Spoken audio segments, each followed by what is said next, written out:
오늘의 말씀은 에베소서 5장 8절에서 9절입니다. 너희가 전에는 어둠이었더니 이제는 주 안에서 빛이라. 빛의 자녀들처럼 행하라. 빛의 열매는 모든 착함과 의로움과 진실함에 있느니라. 주를 기쁘시게 할 것이 무엇인가 시험하여 보라. 너희는 열매 없는 어둠의 일에 참여하지 말고 도리어 책망하라. 그들이 은밀히 행하는 것들은 말하기도 부끄러운 것들이라. 그러나 책망을 받은 모든 것은 빛으로 말미암아 드러나나니 드러나는 것마다 빛이니라. 그러므로 이르시기를 잠자는 자여 깨어서 죽은 자들 가운데서 일어나라. 그리스도께서 너에게 비추이시리라 하였느니라. 아멘. 오늘 여러분과 함께 나누고 싶은 말씀은 당신이 이 세상에 보내어진 이유라는 제목으로 여러분과 함께 말씀을 나누기 원합니다. 오늘날 많은 현대인들은 우리가 왜 태어났는지에 대해서 잘 모르고 살아가는 사람들이 많이 있습니다. 내가 왜 태어났지? 내 삶의 목적은 무엇이지? 잘 알지 못하는 채로 공허하게 시간을 낭비하며 살아가는 사람들이 많이 있습니다. 특히나 젊은이들이 꿈과 소망과 이런 희망들을 잃고 또 왜 살아가야 되는지에 대해서 잘 모르면서 살아가는 그리스도인들이 참으로 많이 있다라는 것입니다. 이것은 꼭 그리스도인들 뿐만 아니라 그리스도를 믿든 믿지 않든지 간에 많은 자들이 그것을 알지 못하고 살아가는 자들이 너무나도 많이 있다라는 것입니다. 오늘의 말씀은 바로 이렇게 어떻게 살아가야 될지 모르는 우리에게 당신이 누구인가에 대해서 가르쳐 주는 것이 바로 오늘의 말씀입니다. 오늘 말씀은 이렇게 얘기하고 있습니다. 당신은 세상의 빛이다 라고 고백하고 있습니다. 8절 9절을 보면은 너희가 전에는 어둠이었더니 이제는 주 안에서 빛이라. 빛의 자녀들처럼 행하라. 우리가 전에는 어떻다고요? 어둠이었다라는 것입니다. 이 5장 1절 2절에 보면은 그러므로 사랑을 받은 자녀같이 너희는 하나님의 본받는 자가 되라. 하나님의 본받는 자가 되라라고 이제 구체적으로 이야기해 주고 있는데 왜 우리가 하나님을 본받는 자가 되어야 되는 것이 그 이유는 2절에 잘 설명하고 있습니다. 그리스도께서 너희를 사랑하신 것 같이 너희도 사랑 가운데 행하라. 왜냐하면은 그는 우리를 위하여 자신을 버리사 바로 우리 한 사람 한 사람에 와서 십자가에 죽으셔서 우리를 대신하여 우리를 살리기 위해서 죽으셨기 때문입니다. 향기로운 제물과 희생 제물로 하나님께 드리셨느니라. 바로 예수님께서 우리가 죽어야 될 그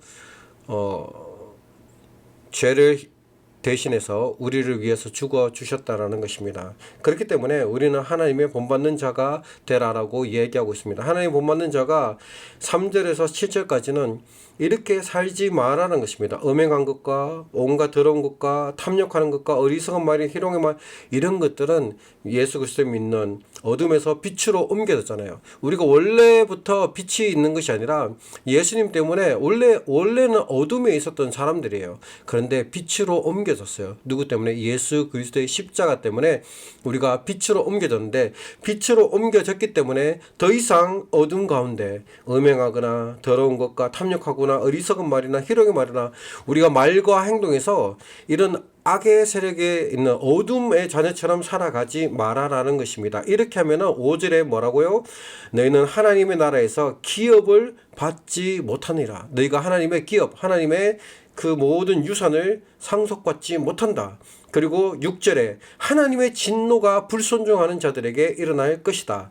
7절에 그러므로 그들과 함께하는 자가 되지 마라. 그러므로 너희는 어둠 가운데 살지 말고 오늘 말씀에 뭐라고요? 빛 가운데 행하라. 왜냐하면 너희들은 빛의 자녀들이기 때문에 어둠이었던 우리의 그 속성이 예수 그리스도의 십자가로 인해서 우리는 빛에 거하게 되었다라는 것입니다. 그래서 우리는 빛의 자녀처럼 빛의 자녀로 행해야 된다는 것입니다. 9절에 빛의 열매는 모든 착함과 의로움과 진실함에 있느니라. 바로 우리의 열매는 착함과 의로움과 진실함에 있는 것입니다. 착함은 남들에게 따뜻하게 행하는 것입니다. 의로움은 하나님의 공의로 근거로 삼아서 하나님의 의를 우리의 삶 속에 나타나게 하는 것, 그것이 의로움인 것입니다. 그리고 진실은 겉과 속이 같은 것입니다. 바로 이런 것이 빛의 자녀로 사는 빛의 열매라는 것입니다. 이것은 하나하나 다 떨어진 것이 아니라 빛의 자녀로 이 모든 것을 함께 사라져 가야 되는 것입니다. 우리는 하나님께서 우리를 이렇게 빛의 자녀로 우리를 불러주셨다라는 것을 우리가 기억해야 되는 것입니다. 또 우리는 어떻게 살아야 되는 거냐? 10절에 주를 기쁘시게 할 것이 무엇인가 시험하여 보라. 바로 주님을 기쁘시게 하기 위해서 우리는 이 세상에 보내어졌다라는 것입니다. 우리의 삶의 목적이 무엇이라고요? 주님을 기쁘시게 하는 것입니다. 10절에 보면은 주를 기쁘시게 할 것이 무엇인가 시험하여 보라라고 얘기했습니다. 시험하여 보라라는 것은 그냥 이렇게 한번 살아봐라 그 말이 아닙니다. 그렇게 살기 위해서 세밀하게 여러분 모든 것을 열심히 조사하고 세밀하게 조사하고 검증해서 그렇게 살아라라는 것입니다. 다시 얘기하면은 주님을 기쁘시게 하게 하기 위해서 삶으로서 나타나 하나님 여러분의 삶으로 하나님을 기쁘시게 하는 삶을 살아라는 것이 바로 이 10절이 우리에게 주는 의미라는 것입니다. 나는 이 세상에 와서 무엇으로 주님을 기쁘게 할까? 이것을 고민하며 기도해야 되는 것입니다. 내 삶의 유익과 내 삶의 기쁨과 내 삶의 쾌락을 채우기 위해서 살아가는 것이 아니라 주님 오늘 나에게도 새로운 하루를 주셨습니다. 내가 이 하루 가운데 내가 어떻게 하면 하나님을 기쁘시게 할 수 있을까요? 우리의 생각과 우리의 마음과 우리의 사고가 오직 이 하나님을 기쁘시게 하는 것에 초점이 맞춰져 있어야 된다는 것입니다. 내가 오늘 만나는 사람 가운데 어떻게 하나님을 기쁘게 하지? 내가 오늘 하는 말 가운데 어떻게 하나님을 기쁘시게 하지? 내가 오늘 우리 자녀들을 만나는 그 만남 가운데 어떻게 기쁘시게 하지? 오늘 내가 나가서 운동하고 사회에서 만나는 모든 사람들을 만날 때 그 사람들에게 어떻게 하나님을 기쁘게 하며 살아갈 것인가를 늘 그 마음을 가지고 살아가는 것입니다. 우리가 그렇게 살아갈 때, 그 마음의 태도를, 삶의 태도를 가지고 살아갈 때, 우리는 우리의 삶이 하나님을 기쁘시게 하는 쪽으로 움직여서 하나님을 기쁘시게 하는 삶을 살아가게 된다는 것입니다. 하나님께서 우리를 이 세상에 왜 오셨는가? 바로 하나님의 기쁨이 되게 하기 위해서, 또 빛이 되기 위해서, 그리고 이 세상을 깨우는 자로 사용하기 위해서 하나님께서 우리를 이 세상에 불러주셨다는 것입니다.